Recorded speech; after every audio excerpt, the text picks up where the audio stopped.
নমস্কার। আজ আমার সামনে দেখুন অ্যাথার কোম্পানির ভারতবর্ষের একটা খুব নামকরা নাম ইলেকট্রিক গাড়িতে অ্যাথার। তো তার দুটো মডেল, একটা হচ্ছে বাম পাশে যে ব্ল্যাক কালার সেটা হচ্ছে 450S, আর এর ডান পাশে আছে রিস্তা। এটা হচ্ছে জেট এলআর, অর্থাৎ লো রেঞ্জ, অর্থাৎ মাইলেজ এর হচ্ছে 123 কিলোমিটার। আর এটা হচ্ছে 450S, এটাও একটু লো রেঞ্জের। যেটা টপ মডেল সেটা হচ্ছে 450X, আর রিস্তারও টপ মডেলটা হচ্ছে রিস্তা জেট HR। তো আগের ভিডিওতে আমরা রিস্তা প্লাস 450S এগুলোর ব্যাপারে অনেক কিছু কোশ্চেন পেয়েছি। তো চেষ্টা করবো এই ভিডিওতে আপনাদের ওই কোশ্চেনগুলোর অ্যান্সার দেওয়ার আর আরও বিস্তারিত আলোচনা করার। জুড়ে থাকুন, আমাদের ভিডিওটা একটু ফলো করুন, আশা করি আপনাদের কোশ্চেনগুলোর উত্তর দিতে পারবো। প্রথমেই আমি অ্যাথার রিস্তা মডেলটা নিয়ে একবার দেখিয়ে দিই। দেখুন, রিস্তা দেখতে কিছুটা এরকম হবে। গাড়ির লুক কিন্তু খুব সুন্দর। ফন্টে এটা ডুয়াল কালারে আছে, এটা হোয়াইট আর বডি কালার গ্রে এর উপর আছে, ম্যাট নয়, গ্রে কালার। বডির ফাইবার কিন্তু যথেষ্ট শক্তপোক্ত। দেখবেন আপনারা যদি কোনো ইলেকট্রিক গাড়ি নেন তাহলে দেখবেন এগুলো নাড়ালে নড়ে, কিন্তু এর সঙ্গে পুরো বডিটা নড়ছে, মানে বুঝতে পারছেন প্রচুর মোটা ফাইবার। গাড়ি মানে একটু ফাইবার কোয়ালিটি না হলে আপনি এটা যে রোড ট্যাক্স দিচ্ছেন 15 বছর তো টিকতে হবে। লাইট দেখুন, লাইট কিন্তু যথেষ্ট ভালো, এবং একবার ইন্ডিকেটারটাও জ্বালিয়ে দেখাই। ইন্ডিকেটারের সঙ্গে কিন্তু ইনবিল্ট আপনার মানে বাজার দিয়ে দিয়েছে, বলে আওয়াজ করছে, এবং আওয়াজটাও খুব সুন্দর, ইউনিক আওয়াজ আছে। ফ্রন্টে কিন্তু মনো সাসপেনশন নয়, ডুয়াল সাসপেনশন আছে। আর টায়ার আছে আপনার টিউবলেস MRF এর টায়ার। ফ্রন্টে ডিস্ক ব্রেক, সাসপেনশন খুব সফট, সাসপেনশন খুব সফট, না চালালে ফিল করতে পারবেন না। তো এই হচ্ছে এর ফ্রন্ট লুক। প্লাস্টিকের কোয়ালিটি, ফাইবারের কোয়ালিটি তো বললাম যে খুব শক্তপোক্ত কোয়ালিটি। আর আগের দিকে অ্যাথারের 3D ব্যাজিং আছে, আর এটা নাম্বার প্লেট হোল্ডার আছে। আর ফ্রন্টে হ্যান্ডেল বারটা খুব সুন্দর ডিজাইন। TVS iQube আর এটার ফ্রন্টটা কিছুটা, ওই হ্যান্ডেল বারটা কিছুটা একই রকম দেখতে। আর তো দেখে নিন একবার পুরো ভিউটা, ফ্রন্ট ভিউটা এইটা আসবে। ফ্রন্ট ভিউ খুব সুন্দর, খুব প্রিমিয়াম লুক। এবং বডি প্যানেল, যেগুলো অন্যান্য গাড়িতে অনেকে মানে কোয়েশ্চেন করেন যে বডি প্যানেল গ্যাপ প্রচুর আছে, এর কিন্তু সেরকম প্যানেল গ্যাপ কোথাও আপনি দেখতে পাবেন না। টায়ারটা দেখিয়ে দিই, এটা হচ্ছে MRF এর টায়ার আছে। আর এই হচ্ছে disc brake, combi disc brake. একবার এখানে দেখুন কম্বি ডিস্ক ব্রেক আছে। দেখুন আমি এখানটা করছি ব্রেকিংটা, ও পাশের এটা দেখুন নড়ছে। আমি এইখানে লেফট হ্যান্ডের মানে পেছন ব্রেকটা যখন মারছি তখন দেখুন ও পাশে রাইট হ্যান্ড সাইডের ব্রেকটাও কিন্তু অটো ব্রেকিং হচ্ছে। Combi braking system. এর একটা ফিচার্স আছে, এতে গাড়ির চাকা স্কিড করে না। আপনি যখন ব্রেক মারছেন ফ্রন্টের ব্রেক, ও তখন অটোমেটিক মোটর আগের চাকার সঙ্গে পেছন চাকাটাকে সিঙ্ক্রোনাইজ করে নেয়, ফলে স্কিড করে না। স্কিড কখন করে? যখন দুটো চাকার মধ্যে স্পিড মানে ডিফারেন্ট হয়ে যায়, তখনই কিন্তু স্কিড করে। তো যাই হোক, এই হচ্ছে ব্রেকিং সিস্টেম দেখিয়ে দিলাম, কম্বি ব্রেকিং। যদিও পেছনে কিন্তু এর ড্রাম ব্রেক। হ্যাঁ, ফ্রন্টের দিকটা আবার দেখিয়ে দিই। এইটাও কিন্তু ভারতবর্ষ নয়, পৃথিবীর প্রথম গাড়ি যাতে এই অ্যান্ড্রয়েড ডিসপ্লে ব্যবহার হয়। যদি প্রোপ্যাক না নেন তাহলে এতে আপনার বেসিক ব্যাপারগুলো এখানে ডিসপ্লে করে দেবে। যেমন এখন 57% চার্জ আছে, আর কত স্পিডে চলছে সেগুলো দেখিয়ে দেবে। কিন্তু যদি প্রোপ্যাক নেন তাহলে এর সঙ্গে এটাতে বাকি সফটওয়্যার যেগুলো অ্যাক্টিভেট হয়ে যাবে, অর্থাৎ গুগল ম্যাপ ট্যাপ সব এখানে খুলে যাবে, এবং গাড়ির কোন দিকে যাচ্ছে, কোথায় কিছু, পুরো ব্যাপারটা আপনাকে গাইড করবে। তো এইগুলো পরে আমরা ভিডিও বানিয়ে দেবো। বেসিক ফাংশনের সঙ্গেও আপনি গাড়িটা নিতে পারেন, আর প্রোপ্যাকের সঙ্গেও নিতে পারেন। প্রোপ্যাকে কিন্তু একটা ফিচার্স থাকে, এতে বাই ডিফল্ট 3 বছর, প্রোপ্যাক নিলে আপনি এতে 5 বছরের মানে ব্যাটারি ওয়ারেন্টিও পাচ্ছেন। ফ্রন্টের সুইচ, ফ্রন্টের আপনার থ্রটল, প্রতিটা জিনিসই খুব প্রিমিয়াম, ফলে কোথাও আপনার কোয়ালিটিতে মনে হবে না যে কম আছে। হ্যাঁ, এটা আপনার জয়স্টিক আছে, এইটাতে এইটা দিয়ে আপনি এই স্ক্রিনটাকে কন্ট্রোল করতে পারবেন। এরপর চলে আসি ইগনিশন। অন্যান্য গাড়িতে, অনেক ব্যাটারি গাড়িতে স্মার্ট করে দিয়েছে, এবং সেক্ষেত্রে টাচ স্ক্রিন দিয়ে পাসওয়ার্ড লক, অমুক লক, এইসব অনেক কিছু থাকে। এতে কিন্তু সিম্পল আছে, এমনি চাবি দিয়েই অন করা হয়, এবং অন করলে সঙ্গে সঙ্গে গাড়ি অন হয়ে যায়, আপনি চালাতে পারবেন। যেটা পাসওয়ার্ড ভুলে যাওয়া বা এইসব ব্যাপারগুলো এতে থাকে না। এবার হচ্ছে, এটা হচ্ছে চার্জিং পয়েন্ট। এইটা হচ্ছে ইউনিভার্সাল চার্জিং সকেট আছে। আপনি অ্যাথার গ্রিড বলে যেখানে যেখানে অ্যাথার চার্জিং স্টেশন আছে সেখানে তো চার্জ করতেই পারবেন। এছাড়াও কিছু কানেক্টার নিয়ে নিলে আপনি যে কোনো জায়গাতেই আপনি চার্জ করতে পারবেন। এটা হচ্ছে ব্যাগ হোল্ডার, মোটামুটি 2-2.5 কেজি 5 কেজির মধ্যে ব্যাগ আপনি এখানে ক্যারি করতে পারবেন। এরপরে চলে আসি লেগ স্পেস। যে লেগ স্পেস আছে সাফিসিয়েন্ট আছে। এখন প্রতিটা কোম্পানির তো বিভিন্ন সাইজের হয়, এটা মোটামুটি যা আছে সাফিসিয়েন্ট। এবার সিটের দেখুন, সিটের গাড়ির বৈশিষ্ট্য কিন্তু এটা হচ্ছে সব থেকে বড় সিটের একটা স্কুটার, ইলেকট্রিক স্কুটার। এই গাড়িতে যদি আপনি এখানে ফুটরেস্ট লাগিয়ে দেন, দুপাশে লেডিস ফুটরেস্ট লাগিয়ে দেওয়া যায়, তাহলে কিন্তু এতে 4 জনও আপনি যেতে পারবেন। পেছনে ড্রাম ব্রেক, পেছনের লুকটা কিছুটা এরকম, পেছনেও অ্যাথারের 3D ব্যাজিং করা আছে। এবার ইন্ডিকেটারটা জ্বালিয়ে দেখিয়ে দিই। এটা হচ্ছে ব্রেক, ব্যাকলাইট জ্বলছে।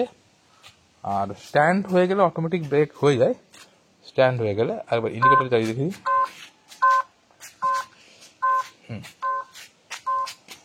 দেখুন, মোটামুটি দেখতে খুব সুন্দর লাগছে। যখন আপনি রিভার্স করবেন তখন কিন্তু দুটো ইন্ডিকেটারই জ্বলবে, দুপাশের ইন্ডিকেটার জ্বলে, আর দেখতে খুব সুন্দর লাগে। দেখুন, লাইটিং খুব সুন্দর। দিনের বেলা অতটা ভালো লাগছে না, বোঝা যাচ্ছে না। তো এই হচ্ছে পেছনের দিকের লুক। আর যেটা বলছিলাম, অনেকে কোশ্চেন করছেন যে এর লেডিস ফুটরেস্ট কোথায় লাগাবো। নর্মাল যেসব স্কুটার হয় তাতে পেছন দিকে কিন্তু ডুয়াল সাসপেনশন থাকে, এতে কিন্তু পুরোটাই মনো সাসপেনশন। হোন্ডা ইউনিকর্ন গাড়ি দেখে থাকবেন যেমন মনো সাসপেনশন থাকে, এরও কিন্তু মনো সাসপেনশন ঠিক মিডিলে আছে। ফলে এখানে কিন্তু কোম্পানি থেকে যেটা পাওয়া যায় অ্যাক্সেসরিজ, সেখান থেকে কিনতে হয়। আপনার লেডিস ফুটরেস্ট কোম্পানির যেটা অ্যাক্সেসরিজ আছে পেয়ে যাবেন, লাগিয়ে দিলে আরামসে মহিলার বসতেও যেমন সুবিধা হবে, তেমনি যারা বেশি জন বসতে চাইছেন আশা করি হয়ে যাবে। সিটের যে রেক্সিন খুব মোটা, খুব ভালো কোয়ালিটি, সেটা দেখলেই বোঝা যায়। সিট কিন্তু এই হচ্ছে সিটের লম্বাটা দেখুন, অনেক লম্বা সিট, এবং এখানে দুটো বুট স্পেসের মধ্যে দুটো চেম্বার করা আছে। এতে আপনি ধরুন মোবাইল টোবাইল এসব রাখতে পারেন। এটা চ্যাসিস নাম্বার। আর এই দেখুন, এখানে লাইট দিয়ে দিয়েছে, এখানেও লাইট দেওয়া আছে, এর সঙ্গে এটা চার্জার। আর এটা 34 লিটারের বুট স্পেস, যা জায়গা আছে আপনি অনেক কিছু নিয়ে কিন্তু ক্যারি করতে পারবেন। আর সিটের পেছনে যে ব্যাক রেস্ট আছে, এটা আপনি কিন্তু রিমুভ করতে চাইলে রিমুভ করতে পারেন। আর এর লকটা খুব সুন্দর, খুব সুন্দর লক, সহজেই খুলে যায়। মোটামুটি গাড়ির কোয়ালিটি। এরপর চলে আসি এর মাইলেজ স্পেসিফিকেশান। এটা হচ্ছে রিস্তা জেট এলআর। এতে আপনার 123 কিলোমিটার রেঞ্জ আছে, কোম্পানি ক্লেম রেঞ্জ। আর টপ স্পিড হচ্ছে 80। আমরা মোটামুটি দেখেছি, আপনি যদি 55-60-র মধ্যে যদি যান, 100+ মাইলেজ কিন্তু দিয়ে দেয়। যদি আপনি এর মধ্যে সফটওয়্যারটা অ্যাক্টিভেট করেন, অর্থাৎ প্রো প্যাক নেন, তাহলে কিন্তু ওখানে রেঞ্জ দেখিয়ে দেয় কত কিলোমিটার যাবে। নর্মাল এতে কিন্তু আপনার রেঞ্জ দেখাবে না, আপনাকে ওইটাকে একটু অ্যাডজাস্ট করে চলতে হবে। যদি প্রো প্যাকটা মারেন, তাহলে সফটওয়্যারে আপনাকে কোন মোডে চালাচ্ছেন তার উপর ডিপেন্ড করে আপনাকে রেঞ্জ দেখিয়ে দেবে। তো মোটামুটি যদি একটু লোতে চালান, তাহলে কিন্তু ব্রেক ট্রেক, ব্যাটারি গাড়ি কারো যে কোনো গাড়িতেই দেখবেন, আপনি যখন গাড়ির ইঞ্জিন স্টার্ট করেন তখন ধুঁয়ো প্রচুর বেরোয়, প্রচুর তেল খায়। তেমনি ব্যাটারি গাড়িতেও আপনি যখন বেশি ব্রেক মারছেন, আবার গাড়িটাকে মুভ করাচ্ছেন, তখন কিন্তু অনেক বেশি ব্যাটারি পড়ে। ফলে লং না গেলে, লোকালি গেলে কিন্তু, লোকালি চললে কিন্তু মাইলেজটা অনেকটাই কমে যায়। এরপরে চলে আসি প্রাইস। এটার এক্স শোরুম প্রাইস হচ্ছে 1,26,500। এরপর আপনার এর সঙ্গে আপনার ইন্স্যুরেন্স, রোড ট্যাক্স, হ্যাঁ, বিভিন্ন কিছু অ্যাড হয়ে মোটামুটি 1,45,000 মতো এর রেট পড়ে যায়। এইবার এই প্রাইসগুলো অ্যাকচুয়ালি ভ্যারি করে বিভিন্ন স্টেট ওয়াইজ, বিভিন্ন লোকেশান ওয়াইজ এই প্রাইসগুলো ভ্যারি করে, ফলে টুকিটাকি হয়তো হেরফের হতে পারে। এবার এই গাড়ি কারা কিনবেন এবং কোয়ালিটি ওয়াইজ কাদের সঙ্গে কম্পেয়ার করে দিতে পারে। দেখুন, আমরা দেখেছি মোটামুটি একটা লিথিয়াম আয়ন ব্যাটারি দিয়ে নর্মাল যে চাইনিজ স্কুটি, নন রেজিস্টার আরটিও গাড়ি, নন আরটিও গাড়ি, যাতে কোনো ইন্স্যুরেন্স থাকে না, সেই সব গাড়ি কিনতে গেলেও কিন্তু লিথিয়াম আয়ন ব্যাটারি দিয়ে 80,000, 90,000, 75,000 মিনিমাম পড়েই যায়। তো সেক্ষেত্রে এই গাড়িটি দেখতে গেলে দাম অনেকটাই বেশি, দাম হয়তো ডবল বা ডবলের থেকে একটু কম বা একটু বেশিও হতে পারে। তো সেক্ষেত্রে কিন্তু দাম বেশি হলেও কোয়ালিটি ওয়াইজ আপনি কিন্তু ফিল করবেন যে এই কোয়ালিটি ওয়াইজ কিন্তু অনেক গুণ ভালো, অনেক গুণ ভালো। সে প্লাস্টিক বলুন, তার মেটেরিয়াল, যে কোনো মেটেরিয়াল বলুন, তার টেকনোলজি বলুন, তার প্রতিটা জিনিস কোয়ালিটি ওয়াইজ কিন্তু অনেক গুণ বেশি। অর্থাৎ দাম যদি দুগুণও বেশি হয়, কিন্তু কোয়ালিটি ওয়াইজ কিন্তু আপনি গাড়িটা অনেক গুণ বেশি। চালিয়ে কমফোর্ট বলুন, গাড়ির প্রতিটা মেটেরিয়াল, যা যা অ্যাক্সেসরিজ লাগানো আছে, প্রতিটা জিনিস আপনি টাচ করলে ফিল করবেন যে এর কোয়ালিটি কাকে বলে। ফলে এটা আপনাদের ব্যাপার, কোনটা নেবেন কোনটা নেবেন না। কিন্তু যদি একবার চালিয়ে দেখেন বা একবার কাছে এসে দেখেন, তাহলে আপনারও মনে হবে যে এটা দাম ওয়াইজ বেশি হলেও কোয়ালিটি ওয়াইজ কিন্তু অনেক গুণ বেটার। তো এই হচ্ছে, বোঝাতে পারলাম। এবার কাদের পক্ষে গাড়িটা সুইটেবল? যারা মোটামুটি পেট্রোল গাড়ি চালাচ্ছেন, 100, 120, 100-150 কিলোমিটারের মধ্যে যাতায়াত করেন, তাদের কিন্তু এইটা নিলে অনেক সেফ। কেননা এর যে উপরের মডেলটা আছে সেটা কিন্তু রিস্তা ZHR, সেটা কিন্তু আপনার 160 রেঞ্জ, অর্থাৎ 160 কিলোমিটার রেঞ্জ আছে। মানে 150 কিলোমিটার যদি আপনার জার্নি করতে হয়, আপনার তেলের যে খরচা সেটা কিন্তু অনেকটাই সাশ্রয় হবে আজকের দিনে, যেটা সব থেকে বড়ো সাশ্রয়, এবং যথেষ্ট স্পিডে আপনি যেতে পারবেন। আর যেটা অনেকেই ভরসা পান না যে ব্যাটারি গাড়ি মানে কোথায় রাস্তায় খারাপ হবে, এরকম ব্যাপারটা কোয়ালিটি গাড়িতে থাকে না। ভরসা করতে পারেন এবং তাতে টুকিটাকি প্রবলেম হয়তো হতেও পারে, হবে না পেট্রোল গাড়িতে এমন নয়। পেট্রোল গাড়িতে রাস্তায় আজকাল যেহেতু ইনফ্রাস্ট্রাকচার তৈরি হয়ে গেছে, চতুর্দিকে দোকান পাওয়া যাচ্ছে, তেল পাওয়া যাচ্ছে, সেটাই ব্যাপার। আমরা ব্যাটারি গাড়ি যখন কেউ কেনে তখন দেখেছি সার্ভিস করতে সেই আমাদেরকেই ছুটতে হয়, কিন্তু পেট্রোল গাড়ি শোরুম থেকে কেনার পর প্রবলেম হলেও কিন্তু শোরুমে আর তাকে দেখা যায় না, ডেকেও দেখা যায় না, তারা কিন্তু যে কোনো জায়গায় সারাই করে নেয়। এটা একটা মানে ওনারা ব্যাটারি গাড়ির ক্ষেত্রে যেমন ডিমান্ড করেন যে শোরুমের পুরো ব্যাপারটাই ডিমান্ড করেন, যেহেতু ইনফ্রাস্ট্রাকচার নেই, ফলে এই সমস্যাগুলো হয়তো সাময়িক আছে, কিন্তু আস্তে আস্তে এগুলো কেটে যাবে।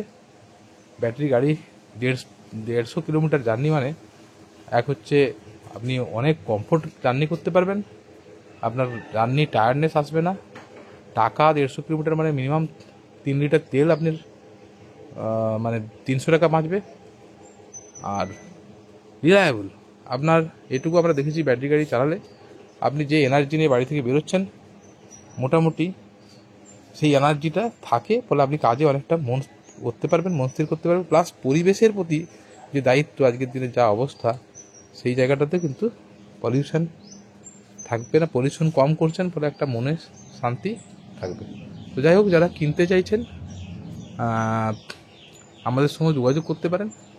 এই গাড়ি যারা কিনতে চাইছেন, হয়তো যারা অ্যাফোর্ড করতে পারছেন না এত টাকা, কিন্তু এত সহজেই লোন হয়ে যায়, ফলে আপনি কম দাম টাকা যেটা আছে সেটার মাধ্যমে যদি কিনতে চান হয়তো কম দামে নিচ্ছেন, কিন্তু আমরা বলবো যে আপনি লোন করেও যদি দামিটা নেন তাহলেও কিন্তু আপনি মানে লাভবান হবেন। ঠিক আছে, পরের ভিডিওতে আমরা এই Ather 450S নিয়ে আলোচনা করছি। ধন্যবাদ।